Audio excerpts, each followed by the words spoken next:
specifically you, the press corps, because you cheer against Trump so hard. It's like in your DNA and in your blood to cheer against Trump. Take half-truths, spun information, leaked information, and then spin it. Spin it in every way we can.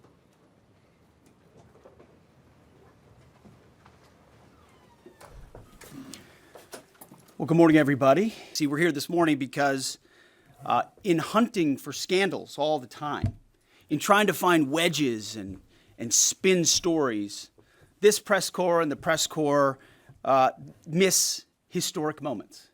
You miss historic moments like 5% at NATO, which when you hear, I was in the closed-door briefing. I wish there could have been cameras in there. When you heard the prime ministers and presidents of other countries, to a man and to a woman, looking at President Trump and saying, this never could have happened. Never would have happened. It seemed impossible 5 years ago, 2 years ago, 8 years ago. But here we are because of your leadership. Just arrived last night back from NATO, 2 days apart from my battle buddy, so it's good to see him this morning. Good to see you, Mr. Chairman. You too, sir. There's been a lot of discussion about what happened and what didn't happen. Step back for a second. Because of decisive military action, President Trump created the conditions to end the war, decimating, choose your word, obliterating, destroying Iran's nuclear capabilities. They've done technical analysis on this, not just on the strike, but also on our Patriot defenders, on Al-Udeid. I want to read some of the assessments that have been provided, because whether it's fake news, CNN, MSNBC, or the New York Times, there's been fawning coverage of a preliminary assessment. I've had a chance to read it. Every outlet has breathlessly reported on a preliminary assessment from DIA. I'm looking at it right now. Again, it was preliminary, a day and a half after the actual strike, when it admits itself in writing that it requires weeks to accumulate the necessary data to make such an assessment. It's preliminary. It points out that it's not been coordinated with the intelligence community at all.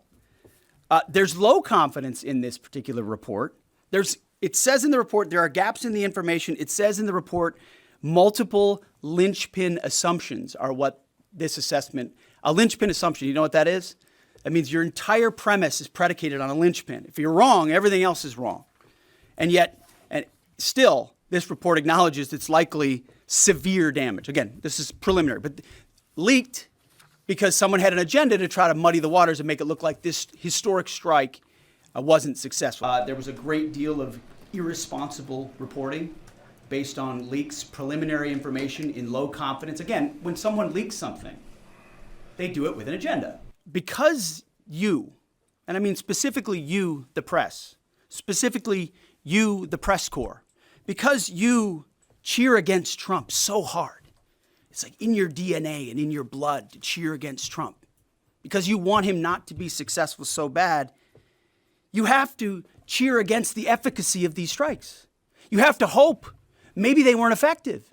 Maybe the way the Trump administration has represented them isn't true. So let's take half-truths, spun information, leaked information, and then spin it.